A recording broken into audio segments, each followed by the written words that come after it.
Navodaya Vidyalaya class 6 entrance की तैयारी करने वाले ये बालकों के लिए बहुत ही इम्पोर्टेंट वीडियो है। इसमें प्रीवियस ईयर क्वेश्चन है। इसमें प्रीवियस ईयर क्वेश्चन के साथ साथ अलग से क्वेश्चन इसमें इंक्लूड कर लिया हूँ जो एग्ज़ाम में पूछा जा सकता है। तो स्टार्ट करते हैं यह सेशन को।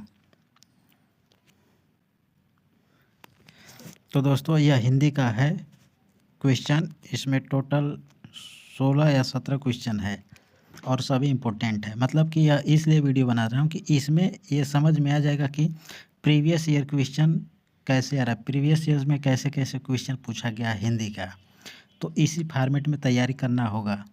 अगर जिस भी अभ्यर्थी को तैयारी करना होगा तो इस वीडियो के नीचे कमेंट में लिख देना कि कंटिन्यू, मतलब कि कंटिन्यू मैं समझ जाऊंगा कि और भी वीडियो चाहिए। सभी सब्जेक्ट का मैं प्रत्येक दिन वीडियो अपलोड करना शुरू कर दूंगा और एक फिक्स टाइम बना दूंगा कि किस फिक्स टाइम पे हम लोग पढ़ेंगे। तो चलिए स्टार्ट करते हैं क्वेश्चन नंबर 1 से। क्वेश्चन नंबर 1 में पूछ रहा है कि कमल किसका पर्यायवाची शब्द है? नलिन, नभ, जल, सूर्य। इसका आंसर हो जाएगा नलिन। ऑप्शन नंबर फर्स्ट सही हो जाएगा। तो यहाँ पे मैं आंसर छुपा के रखा हूँ, मिटा के दिखा दे रहा हूँ। नलिन फर्स्ट ऑप्शन करेक्ट हो जाएगा। अब नेक्स्ट अगला क्वेश्चन देखते हैं। काका शब्द से कौन सा संबंध व्यक्त होता है? मामा, पिता, भाई या फिर चाचा। तो किसे काका कहा जाता है? तो चाचा को।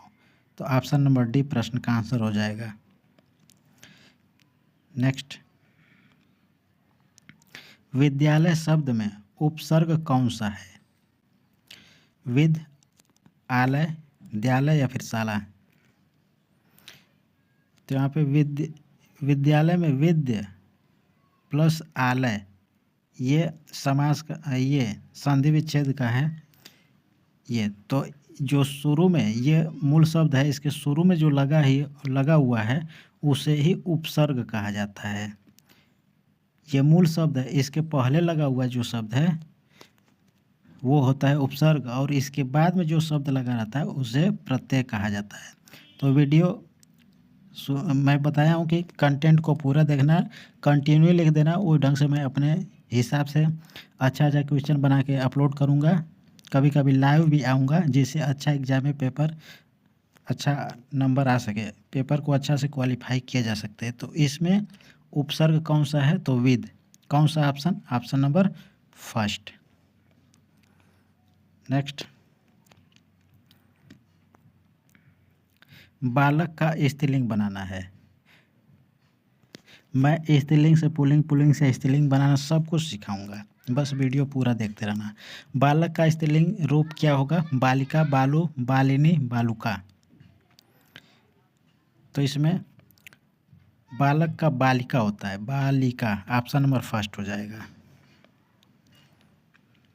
नेक्स्ट अगला देखते हैं क्वेश्चन नंबर 5 में पूछा जा रहा है कि राम ने खाना खाया।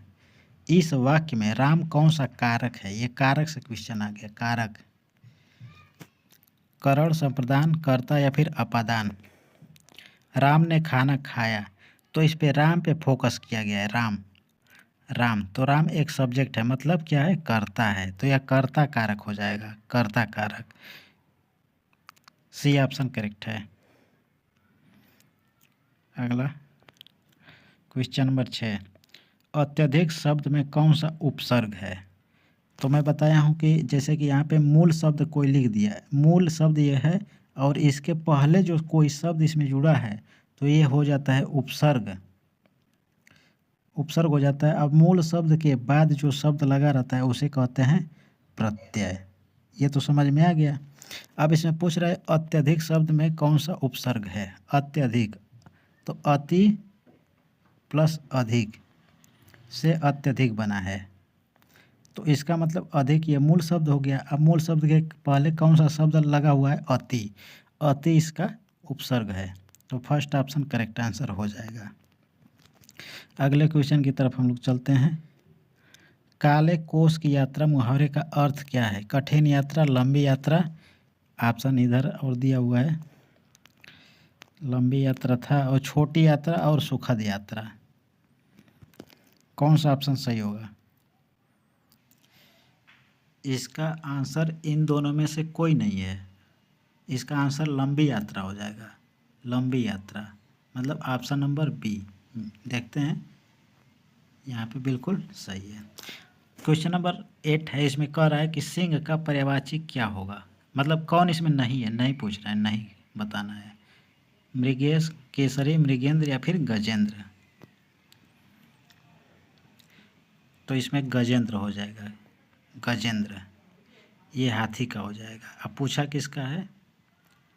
सिंह का होना चाहिए, तो सिंह का नहीं है, तो इसका मतलब ये हाथी का है। तो यहाँ पे option number D correct answer हो जाएगा। पढ़ना शब्द का भूतकाल रूप क्या होगा? भूतकाल बताना है। भूत मतलब जो बीत चुका है। पढ़ेगा तो ये तो किसको बता रहा है? भविष्य को बता रहा है, भविष्य काल। गा गेगी आता है तो भविष्य की बात हो जाएगा। इसमें पढ़ूंगा, गा भी आ गया तो यह भी भविष्य का है। पढ़ा या फिर पढ़ना, तो इसमें क्या हो जाएगा? पढ़ा।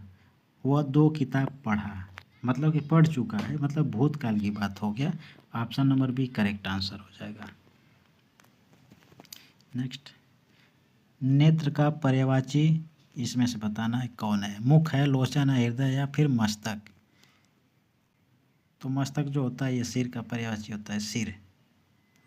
तो इसका मतलब डी ऑप्शन तो बिल्कुल नहीं होगा।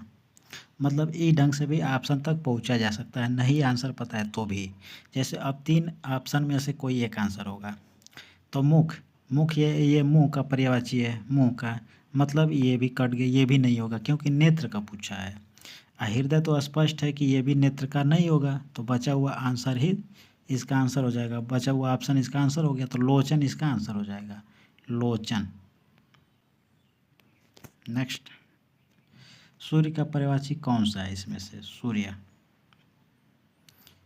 चंद्र है, रवि है, तारा या फिर शशि। सूर्य का पर्यायवाची भानु, भास्कर, रवि, दिवाकर ये सब आता है, तो रवि इसका पर्यायवाची हो जाएगा। सूर्य का पर्यायवाची रवि। अंधकार का विलोम शब्द क्या होता है? उजाला, रोशनी, प्रकाश या फिर उपरोक्त ये सभी है। ये सभी हो जाएगा। अंधकार इसका विलोम बताना था अंधकार का, तो उजाला भी होता है अंधकार का अपोजिट विलोम। अंधकार का विलोम रोशनी होता है, अंधकार का विलोम प्रकाश भी होता है।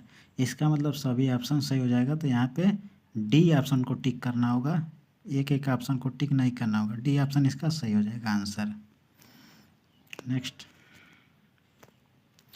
क्वेश्चन नंबर 13 इसमें कह रहा है कि नीचे दिए गए वाक्य में शुद्ध वाक्य कौन सा है? इसमें कौन शुद्ध वाक्य है? वह स्कूल जाता हूँ, ऐसा तो कोई शब्द ही नहीं होता है, काट देना है। वह स्कूल जाती हूँ, ये भी शब्द नहीं, ऐसे थोड़े बोला जाता है, तो नहीं बोला जाता है, इसका मतलब ये गलत है। वह स्कूल जाता है, हाँ कुछ कुछ सही है। वह स्कूल जाता हूँ लिखा हुआ है यहाँ पे, वह स्कूल जाता हूँ ये लिखा हुआ है, तो ये भी गलत हो गया। इसका मतलब सी सही हो जाएगा, वह स्कूल जाता है हो जाएगा। नेक्स्ट, जल का तत्सम शब्द इसमें से कौन है? जल का तत्सम बताना है। पानी, नीरा, नेक्स्ट है नीर, पान। जल का तत्सम शब्द कौन सा है? तत्सम का रहा है, तत्सम का मतलब कि संस्कृत का शब्द है। तो जल, जल जो है ये पानी दोनों एक ही चीज़ है, लेकिन दोनों तद्भव है। आप पूछा क्या है? तत्सम। नीरा तत्सम नहीं होगा जल का। पान नहीं होगा, लेकिन इसका आंसर नीर होगा।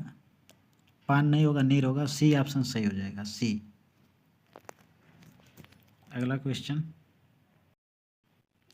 अगला क्वेश्चन में है पढ़ना क्रिया का भूतकाल रूप क्या होगा? पढ़ना जो क्रिया होता है इसका भूतकाल रूप क्या है? पढ़ेगा, पढ़ रहा, पढ़ा या फिर पढ़ता। भूतकाल, भूतकाल का मतलब बीत चुका है। पढ़ रहा मतलब कि ये तो वर्तमान की बात हो रही है। वर्तमान मतलब इस समय जो हो रहा है, जैसे मैं पढ़ा रहा हूँ तो ये पढ़ रहा है, ये वर्तमान की बात है। और पूछा है भूतकाल, तो ये तो नहीं होगा। बचा हुआ 3 ऑप्शन में से कोई एक सही होगा। पढ़ेगा तो ये भी भविष्य की बात कर रहा है, ये भी नहीं होगा। भूतकाल की बात कर रहा है तो ये पढ़ा मतलब पढ़ चुका है, इसका मतलब सी ऑप्शन सही होगा। नेक्स्ट, नीचे दिए गए शब्दों में से विशेषण कौन सा है? विशेषण का मतलब होता है, विशेषण मतलब विशेषता, मतलब खासियत बताता है। विशेषता, विशेषण का मतलब क्या होता है? विशेषता बताने वाला शब्द। जो विशेषता बताता है वही होता है क्या? विशेषण। तो इसमें कौन विशेषण है? हरा, दौड़ना, खेलना या फिर आना। उसका दुकान हरे कलर का है, मतलब हरा है, तो विशेषता बता रहा है कि उसका दुकान कैसा है, तो हरा है। तो इसका मतलब हरा क्या हो गया? विशेषण हो गया। तो यहाँ पे फर्स्ट ऑप्शन सही हो जाएगा। तो बस दोस्तों, आज के लिए इतना ही। कमेंट बॉक्स में ज़रूर बताना कि ये वीडियो कैसा लगा, और कंटिन्यू मैं इस पर वीडियो बनाता रहूँ अलग अलग टॉपिक पे, इंपॉर्टेंट टॉपिक पे। तो कमेंट में कंटिन्यू लिख देना। मिलते हैं अगले वीडियो में। Take care.